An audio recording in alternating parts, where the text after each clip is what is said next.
Turkey is focusing efforts on Islamic State in investigating suspected suicide bombings in Ankara that killed up to 97 people and wounded more than 200.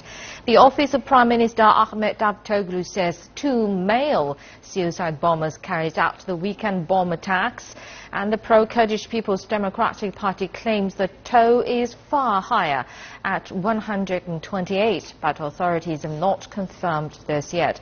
The attack is the deadliest in the history of modern Turkey, and 2 senior security sources say initial signs point to the self-proclaimed Islamic State, and they say the attack bears a striking similarity to a July suicide bombing in the town of Suruc near the Syrian border. And our correspondent Michal Batovic has told us thousands of people attended a rally in Ankara to remember the victims of the twin bombings.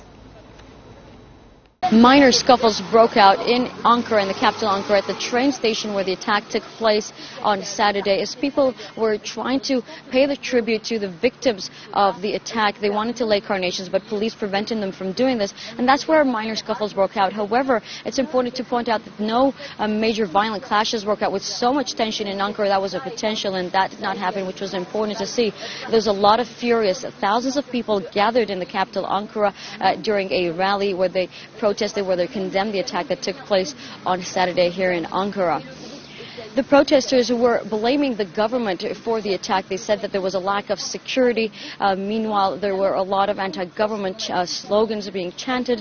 However, Prime Minister Ahmet Davutoglu has stated that there were only 4 terrorist organizations who would have the capacity to carry out such large-scale terrorist attacks, and that was Islamic State, the PKK, and also leftist groups. Meanwhile, CHP leader Kemal Kılıçdaroğlu has called for the resignation of the Interior and Justice Minister. So there's a lot of finger pointing for blame. However, no one has claimed responsibility so far.